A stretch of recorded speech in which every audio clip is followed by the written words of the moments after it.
ಕರ್ನಾಟಕದಲ್ಲಿ ವರ್ಕೌಟ್ ಆಯ್ತಾ guarantee workout ಆಗದೆ ಇರೋದಕ್ಕೆ ಸಿಎಂಗೆ ಬಹಳ ತಲೆನೋವು ಜಾಸ್ತಿ ಆಗೋಗ್ಬಿಟ್ಟಿದೆಯಂತೆ. ಪಂಚ ಗ್ಯಾರಂಟಿಗಳನ್ನ ಕೊಟ್ಟರು, ರಾಜ್ಯದಲ್ಲಿ ರಾರಾಜಿಸ್ತಾ ಇದೆ. ಅನ್ನಭಾಗ್ಯ, ಗೃಹ ಜ್ಯೋತಿ, ಗೃಹಲಕ್ಷ್ಮಿ, ಯುವ ನಿಧಿ ಹಾಗೆ ಶಕ್ತಿ ಯೋಜನೆ ಜನರು ತಗೊಳ್ತಾ ಇದ್ದಾರೆ. ಬಟ್ ರಾಜ್ಯ ಸರ್ಕಾರಕ್ಕೆ ಟೆನ್ಷನ್ ಕೂಡ ತಂದೊಡ್ತಾ ಇದ್ದಾರೆ.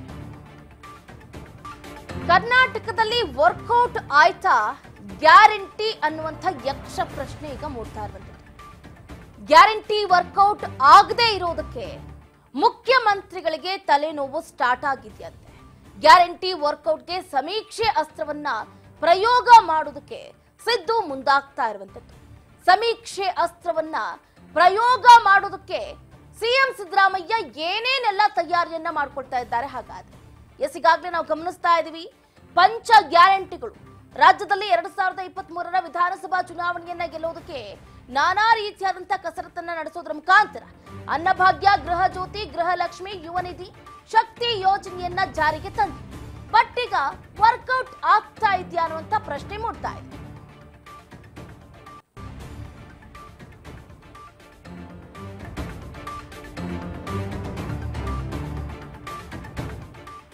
ಹಣ ಮಾತ್ರ ಪೋಲಾಗ್ತಾ ಇದೆ. ಬರೋಬ್ಬರಿ 60,000 ಕೋಟಿಯಷ್ಟು ಹಣ ಪೋಲಾಗ್ತಾ ಇರುವಂತದ್ದು. ಬಟ್ ಸಿದ್ದರಾಮಯ್ಯನವ್ರಿಗೆ ಇಲ್ಲಿ ಟೆನ್ಷನ್, ತಲೆನೋವು ಸ್ಟಾರ್ಟ್ ಆಗ್ಬಿಟ್ಟಿದೆ. ಯಾಕಂತಂದ್ರೆ ರಾಜ್ಯದಲ್ಲಿ ಗ್ಯಾರಂಟಿಗಳು ವರ್ಕೌಟ್ ಆಗ್ತಾ ಇದೆಯಾ ಇಲ್ವಾ ಅನ್ನುವಂಥ ಅನುಮಾನ ಸಿದ್ದುಗೇನೆ ಮೂಡಿರುವಂತದ್ದು. ಹಾಗಾಗಿ ರಾಜ್ಯದಲ್ಲಿ ಗ್ಯಾರಂಟಿ ಯೋಜನೆಗಳ ಬಗ್ಗೆ ಸಮೀಕ್ಷೆಯನ್ನ ಮಾಡೋದಕ್ಕೆ ಮುಂದಾಗ್ತಾ ಇದ್ದಾರೆ. ಸುಮಾರು 5 ಕೋಟಿ ಜನರ ಸಮೀಕ್ಷೆಗೆ ಸಿಎಂ ಸಿದ್ದರಾಮಯ್ಯ ಸೂಚನೆಯನ್ನ ಕೊಟ್ಟಿರುವಂತದ್ದು. ಒಂದಲ್ಲ ಎರಡಲ್ಲ, 5 ಕೋಟಿ ಜನರ ಸಮೀಕ್ಷೆ ಮಾಡೋದು ಅಂತಂದ್ರೆ ಏನು ಕಡಿಮೆ ಮಾತಾ? ಬಟ್ ಆ ಧೈರ್ಯವನ್ನ ಮುಖ್ಯಮಂತ್ರಿಗಳು ಮಾಡಿರುವಂತದ್ದು. ಗ್ಯಾರಂಟಿ ಬಗ್ಗೆ ರಾಜ್ಯದಲ್ಲಿ 84,52,317 ಕುಟುಂಬಗಳ ಸಮೀಕ್ಷೆ ಆಗಬೇಕಾಗಿದೆ. 5 ಕೋಟಿ ಅಂತಂದ್ರೆ 84,52,317 ಕುಟುಂಬಗಳನ್ನ ಒಳಗೊಂಡಂತೆ ಈ ಸಮೀಕ್ಷೆಯನ್ನ ನಡೆಸಬೇಕಾಗಿದೆ. ಸಮೀಕ್ಷೆ ಬಗ್ಗೆ ಡಿಸಿ ಹಾಗೆ ಸಿಒ ಸಭೆಯಲ್ಲಿ ಮುಖ್ಯಮಂತ್ರಿಗಳು ಪ್ರಸ್ತಾಪವನ್ನ ನಡೆಸಿರುವಂತದ್ದು. ಸಿದ್ದರಾಮಯ್ಯನವರಿಗೆ ಯಾಕೆ ಟೆನ್ಷನ್ ಸ್ಟಾರ್ಟ್ ಆಗಿದೆ ಅಥವಾ ತಲೆನೋವು ಸ್ಟಾರ್ಟ್ ಆಗಿದೆ ಅಂತಂದ್ರೆ, ಒಂದು ಕಡೆ ಎಡವಟ್ಟ ಹೇಳಿಕೆಗಳನ್ನ ಸಚಿವರು, ಶಾಸಕರು ಕೊಡ್ತಿದ್ದಾರೆ. ಈ ಹಿಂದೆ ನಾವು ಗಮನಿಸಿದ್ವಿ, ಸಿದ್ದರಾಮಯ್ಯ ಸಂಪುಟದ ಸಚಿವರೊಬ್ರು ಈ ಗ್ಯಾರಂಟಿಗಳು ಯಾಕೋ ಕೈಗೂಡ್ತಾ ಇಲ್ಲ, ಅವುಗಳನ್ನ ನಿಲ್ಲಿಸ್ಬಿಟ್ರೆ ಬೆಸ್ಟು, ಸುಮ್ಮನೆ ಹಣ ಪೋಲಾಗ್ತಾ ಇದೆ, ಯಾರ್ದೋ ದುಡ್ಡು ಎಲ್ಲಮ್ಮನ ಜಾತ್ರೆ ಆಗ್ತಾ ಇದೆ, ಹಾಗಾಗಿ ಈ ಗ್ಯಾರಂಟಿಗಳನ್ನ ನಿಲ್ಲಿಸ್ಬಿಟ್ರೆ ಬೆಸ್ಟು ಅಂತ ಒಬ್ರು ಒಂದು ಸ್ಟೇಟ್ಮೆಂಟ್ ಅನ್ನ ಕೊಡ್ತಾರೆ. ಆ ಸ್ಟೇಟ್ಮೆಂಟ್ ಅಲ್ಲೋಲ ಕಲ್ಲೋಲವನ್ನು ಕೂಡ ಸೃಷ್ಟಿ ಮಾಡುತ್ತೆ. ಸಿದ್ದರಾಮಯ್ಯನವ್ರಿಗೆ ಒಂದು ರೀತಿಯಾದಂತಹ ಅನುಮಾನ ಮೂಡುತ್ತೆ. ಹೌದಾ, ವರ್ಕೌಟ್ ಆಗ್ತಾ ಇಲ್ವಾ? ಹಾಗಾದ್ರೆ ಅನ್ನಭಾಗ್ಯ 5 kg ಅಕ್ಕಿ ನಾವು ಕೊಡ್ತಾ ಇದ್ದೀವಿ, ಇನ್ನು 5 kgಗೆ ಹಣ ಸಂದಾಯ ಮಾಡ್ತಾ ಇದ್ದೀವಿ, ಅದರಲ್ಲಿ ಜನ ಸ್ಯಾಟಿಸ್ಫೈಡ್ ಆಗಿದ್ದಾರೆ ಅಂತ ಅನ್ಕೊಳ್ತಾ ಇದ್ದಾರೆ. But that is not true. Actually ಹೇಳ್ಬೇಕು ಅಂತಂದ್ರೆ ಇಲ್ಲಿ ಅನ್ನಭಾಗ್ಯಕ್ಕೆ ಜನರು ರೋಷಾವೇಶವನ್ನ ಹೊರಹಾಕ್ತಾ ಇದ್ದಾರೆ. ಅಕ್ಕಿ ಸರಿಯಾದ ಸಮಯಕ್ಕೆ ಕೊಡ್ತಾ ಇಲ್ಲ, ಹಣ ಸಂದಾಯ ಆಗ್ತಾ ಇಲ್ಲ, ನಮ್ಮ ಅಕೌಂಟ್ ಬೀಳ್ತಾ ಇಲ್ಲ ಅಂತ ಎಷ್ಟೋ ಜನರು ಆಕ್ರೋಶವನ್ನ ಹೊರಹಾಕ್ತಿದ್ದಾರೆ. ಅನ್ನಭಾಗ್ಯದ ಕತೆ ಹಿಂಗಾದ್ರೆ, ಇತ್ತ ಗೃಹಲಕ್ಷ್ಮಿ ಪ್ರತಿ ಮನೆಯ ಹೆಣ್ಣು ಮಕ್ಕಳಿಗೆ, ಅಂದ್ರೆ ಪ್ರತಿ ಮನೆಯ ಯಜಮಾನಿಗೆ, ಒಡತಿಗೆ, ಅತ್ತೆ ಆಗಿರ್ಬೋದು, ಸೊಸೆ ಆಗಿರ್ಬೋದು, ಪ್ರತಿ ತಿಂಗಳು 2,000 ರೂಪಾಯಿ ಹಾಕ್ತಾ ಇದೀವಿ ಅಂತ ಅಂದ್ಕೊಳ್ತಾ ಇದ್ದಾರೆ.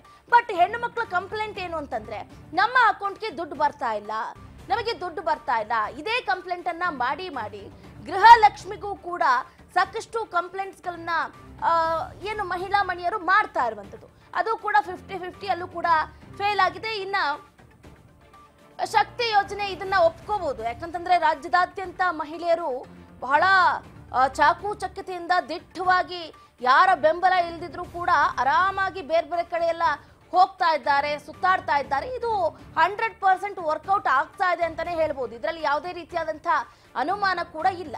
ಬಟ್ ಇಲ್ಲಿ ಶಕ್ತಿ ಯೋಜನೆ, ಗೃಹ ಜ್ಯೋತಿ, ಈ ಗೃಹ ಜ್ಯೋತಿನೂ ಅಷ್ಟೇನೆ, ಪ್ರತಿ ಮನೆಗೆ 200 ಯೂನಿಟ್ ವಿದ್ಯುತ್ ಅನ್ನ ಕೊಡ್ತೀವಿ ಅಂತ ಹೇಳಿದ್ದು.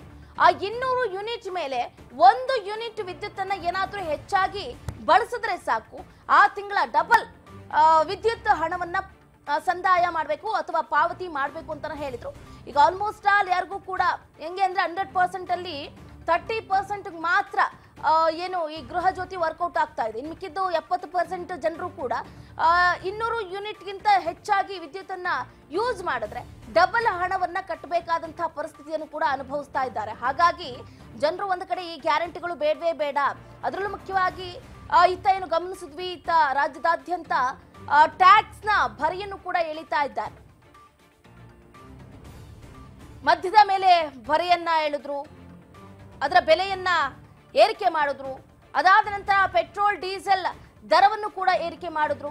ಪ್ರತಿ ಲೀಟರ್ಗೆ ಪೆಟ್ರೋಲ್ಗೆ 3 ರೂಪಾಯಿ ಏರಿಕೆ ಮಾಡಿದ್ರೆ ಡೀಸೆಲ್ ದರ ಪ್ರತಿ ಲೀಟರ್ಗೆ 3.5 ರೂಪಾಯಿ ಏರಿಕೆಯನ್ನ ಮಾಡಿದ್ರು. ಅದಾದ ನಂತರ ಇತ್ತ ಹಾಲಿನ ದರವನ್ನು ಕೂಡ ಏರಿಕೆ ಮಾಡಿದ್ರು. ಹೀಗೆ ಸಾಲು ಸಾಲು ದರ ಏರಿಕೆ ಮಾಡ್ತಾ ಇರೋದ್ರಿಂದ ರಾಜ್ಯ ಸರ್ಕಾರ ಗ್ಯಾರಂಟಿ ಕೊಡೋದು ಬೇಡ, ನಮ್ಮ ಮೇಲೆ ಟ್ಯಾಕ್ಸಿನ ಭರಿಯನ್ನ ಎಳೆಯೋದು ಬೇಡ ಅಂತ ಜನರು ಒಂದು ಕಡೆ ಹೈರಾಣಾಗಿದ್ದಾರೆ. ಹಾಗಾಗಿ ಸಿದ್ದರಾಮಯ್ಯನವರಿಗೆ ಎಲ್ಲೋ ಒಂದು ಕಡೆ ಇದು ವರ್ಕೌಟ್ ಆಗ್ತಾ ಇದೆಯಾ ಇಲ್ವಾ, ಜನರು ಏನ್ ಅಂದ್ಕೊಳ್ತಾ ಇದ್ದಾರೆ, ಗ್ಯಾರಂಟಿಗಳ ಪರವಾಗಿದ್ದಾರಾ ವಿರೋಧವಾಗಿದ್ದಾರಾ ಅದನ್ನ ತಿಳ್ಕೋಬೇಕಾಗಿದೆ. ಹಾಗಾಗಿನೇ ಈ ಗ್ಯಾರಂಟಿ ಎಷ್ಟು ಮಟ್ಟಿಗೆ ವರ್ಕೌಟ್ ಆಗ್ತಾ ಇದೆ ಅನ್ನೋದ್ರ ಬಗ್ಗೆ ಸಮೀಕ್ಷೆಯನ್ನ ನಡೆಸೋದಕ್ಕೆ ಸಿದ್ದು ಅಂಡ್ ಟೀಮ್ ಮುಂದಾಗ್ತಾ ಇರುವಂತದ್ದು. ಅವರ ಮುಂದಾಳತ್ವದಲ್ಲೇ ರಾಜ್ಯದಲ್ಲಿ ಗ್ಯಾರಂಟಿ ಯೋಜನೆಗಳ ಬಗ್ಗೆ ಸಮೀಕ್ಷೆ ಕೂಡ ನಡೆಸುವಂತಹ ಸಾಧ್ಯತೆ ಹೆಚ್ಚಿದೆ. ಸಿದ್ದರಾಮಯ್ಯನವರ ಟಾರ್ಗೆಟ್ ಏನು ಅಂತಂದ್ರೆ ಸುಮಾರು ಬರೋಬ್ಬರಿ 5 ಕೋಟಿ ಜನರ ಸಮೀಕ್ಷೆಗೆ ಈಗಾಗಲೇ ಸೂಚನೆಯನ್ನ ನೀಡಿರುವಂತದ್ದು. ಗ್ಯಾರಂಟಿ ಬಗ್ಗೆ ರಾಜ್ಯದಲ್ಲಿ 84,52,317 ಕುಟುಂಬಗಳ ಸಮೀಕ್ಷೆಯನ್ನ ನಡೆಸಬೇಕಾಗಿದೆ. ಹಾಗಾಗಿನೇ ಸಮೀಕ್ಷೆ ಬಗ್ಗೆ ಡಿಸಿ ಹಾಗೆ ಸಿಇಒ ಸಭೆಯಲ್ಲಿ ಪ್ರಸ್ತಾಪವನ್ನ ಮಾಡಿದ್ದಾರೆ. ನೋಡ ಹಾಗಾದ್ರೆ ಮುಂದಿನ ದಿನಗಳಲ್ಲಿ ಎಷ್ಟರ ಮಟ್ಟಿಗೆ ಈ ಸಮೀಕ್ಷೆ ಅನ್ನೋದು ವರ್ಕೌಟ್ ಆಗುತ್ತೆ, ಜನರು ಗ್ಯಾರಂಟಿಗಳ ಪರವಾಗಿ ಇದ್ದಾರಾ ಅಥವಾ ಗ್ಯಾರಂಟಿಗಳ ವಿರೋಧವಾಗಿದ್ದಾರಾ ಏನು ಅಂತ.